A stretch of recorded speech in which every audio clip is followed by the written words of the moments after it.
ಬುದ್ಧಿವಂತರ ಜಿಲ್ಲೆ ದಕ್ಷಿಣ ಕನ್ನಡದಲ್ಲಿ ಸೈಬರ್ ಅಪರಾಧಗಳು ದಿನದಿಂದ ದಿನಕ್ಕೆ ಹೆಚ್ಚಾಗುತ್ತಲೇ ಇದೆ. ಒಂದೇ ದಿನದಲ್ಲಿ ಶ್ರೀಮಂತರಾಗಲು ಹೋಗಿ ಜಿಲ್ಲೆಯ ಯುವ ಜನತೆ ತಮ್ಮ ಪ್ರಾಣವನ್ನೇ ಕಳೆದುಕೊಳ್ಳುತ್ತಿದ್ದಾರೆ.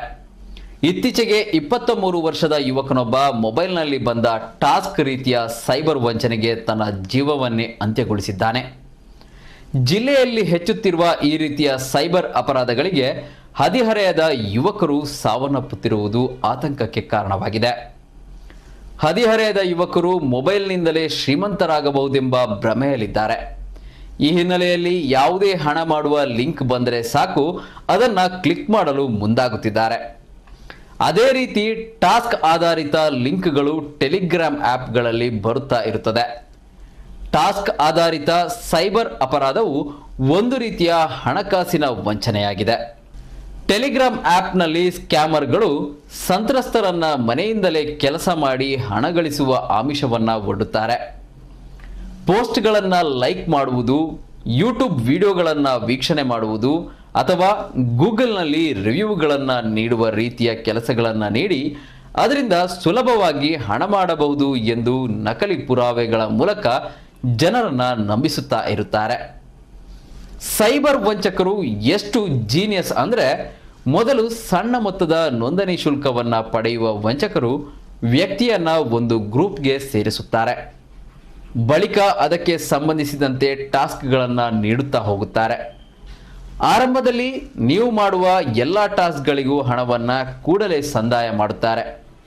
ಎಲ್ಲಿಯವರೆಗೆ ಅಂದರೆ ನೀವು ಅವರನ್ನು ಸಂಪೂರ್ಣ ನಂಬಿಕೆ ಗಳಿಸುವವರೆಗೆ ಹಣ ಸಂದಾಯವಾಗುತ್ತದೆ.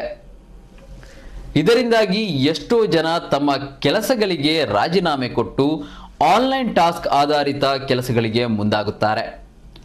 ನಂಬಿಕೆ ಬೆಳೆದಂತೆ ಸ್ಕ್ಯಾಮರ್ಗಳು ಹೆಚ್ಚಿನ ಪಾವತಿಗಳೊಂದಿಗೆ ದೊಡ್ಡ ದೊಡ್ಡ ಟಾಸ್ಕ್ಗಳನ್ನು ನೀಡುತ್ತಾ ಹೋಗುತ್ತಾರೆ. ಅಲ್ಲದೆ ಹೆಚ್ಚಿನ ಹಣ ಸಂಪಾದಿಸಲು ನೀಡುವ ಟಾಸ್ಕ್ ಅನ್ಲಾಕ್ ಮಾಡಲು ಮತ್ತೆ ಹಣ ಕಟ್ಟಲು ಹೇಳುತ್ತಾರೆ. ಇದರಿಂದ ಹೆಚ್ಚು ಹಣ ಗಳಿಸಬಹುದೆಂಬ ಆಸೆಯಿಂದ ಜನ ಮತ್ತೆ ಹಣ ಕಟ್ಟಿ ಟಾಸ್ಕ್ ಮುಗಿಸುತ್ತಾರೆ.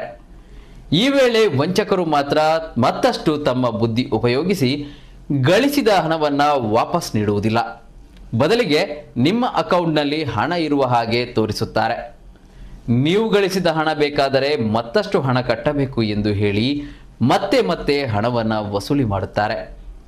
ಈ ವೇಳೆ ಹಣ ಇಲ್ಲದ ಕಾರಣ ಸಂತ್ರಸ್ತರು ಸಾಲ ಮಾಡಿ ವಂಚಕರಿಗೆ ಹಣ ನೀಡುತ್ತಾರೆ. ಒಂದು ವೇಳೆ ಹಣ ನೀಡಲು ಸಂತ್ರಸ್ತರು ನಿರಾಕರಿಸಿದರೆ ಬೆದರಿಕೆ ತಂತ್ರಗಳನ್ನು ಉಪಯೋಗಿಸುತ್ತಾರೆ. ಒಬ್ಬನಿಂದ ಎಷ್ಟು ಹಣ ಕೀಳಬೇಕೋ ಅಷ್ಟು ಹಣ ಪಡೆದು ಬಳಿಕ ಇದ್ದಕ್ಕಿದ್ದ ಹಾಗೆ ಗ್ರೂಪ್ ಅಥವಾ ಅಕೌಂಟನ್ನು ಡಿಲೀಟ್ ಮಾಡಿ ಎಸ್ಕೇಪ್ ಆಗುತ್ತಾರೆ. ಸಾವಿರಾರು ರೂಪಾಯಿ ಸಾಲ ಮಾಡಿ ಹಣ ಮರಳಿ ಬರುತ್ತದೆ ಎಂದು ಕಾಯುತ್ತಿದ್ದ ವ್ಯಕ್ತಿಗೆ ಕಟ್ಟಿದ ಯಾವುದೇ ಹಣ ಇಲ್ಲದ ಕಾರಣ ಸಂಕಷ್ಟಕ್ಕೆ ಸಿಲುಕುತ್ತಾರೆ. ಪರಿಸ್ಥಿತಿ ವಿಕೋಪಕ್ಕೆ ತಿರುಗುತ್ತಿದ್ದಂತೆ ಕೊನೆಗೆ ಜೀವನ ಕೊನೆಗೊಳಿಸುತ್ತಾರೆ. ಇತ್ತೀಚೆಗೆ ಮಂಗಳೂರಿನಲ್ಲಿ ಪದವಿ ಮುಗಿಸಿ ಖಾಸಗಿ ಸಂಸ್ಥೆಯೊಂದರಲ್ಲಿ ಕೆಲಸ ಮಾಡುತ್ತಿದ್ದ ಯುವಕ ಕೆಲಸ ಬಿಟ್ಟು ಮೊಬೈಲ್ನಲ್ಲಿ ಆನ್ಲೈನ್ ಟಾಸ್ಕ್ ನಂಬಿ ಜೀವ ಕಳೆದುಕೊಂಡಿದ್ದ. ಇದೇ ರೀತಿ ಹಲವು ಪ್ರಕರಣಗಳು ಜಿಲ್ಲೆಯಲ್ಲಿ ನಡೆದಿದ್ದು ಸಣ್ಣ ವಯಸ್ಸಿಗೆ ಆನ್ಲೈನ್ ವಂಚಕರ ಬಲೆಗೆ ಬಿದ್ದು ಜೀವ ಕಳೆದುಕೊಂಡಿದ್ದಾರೆ. ಬುದ್ಧಿವಂತರ ಜಿಲ್ಲೆ ಎಂದು ಕರೆಯಲ್ಪಡುವ ದಕ್ಷಿಣ ಕನ್ನಡ ಜಿಲ್ಲೆಯಲ್ಲಿ ಕ್ಷಣ ಮಾತ್ರದಲ್ಲಿ ಶ್ರೀಮಂತರಾಗಲು ಸೈಬರ್ ವಂಚಕರ ಕೈಗೆ ಯುವಕರು ಸಿಕ್ಕಿ ಹಾಕಿಕೊಳ್ಳುತ್ತಿದ್ದಾರೆ. ಮೊಬೈಲ್ನಲ್ಲಿ ಬರುವ ಎಲ್ಲ ಲಿಂಕ್ಗಳನ್ನು ಕ್ಲಿಕ್ ಮಾಡಿ ಸೈಬರ್ ವಂಚನೆ ಜಾಲಕ್ಕೆ ತಾವಾಗಿಯೇ ಬೀಳುತ್ತಿದ್ದಾರೆ. ಮಾಧ್ಯಮಗಳಲ್ಲಿ ಹಾಗೂ ಪೊಲೀಸರು ಸೈಬರ್ ವಂಚನೆ ಬಗ್ಗೆ ನೀಡುವ ಮಾರ್ಗದರ್ಶನಗಳನ್ನು ಪಾಲಿಸಿದರೆ ಸೈಬರ್ ವಂಚನೆಯಿಂದ ತಪ್ಪಿಸಿಕೊಳ್ಳಬಹುದಾಗಿದೆ.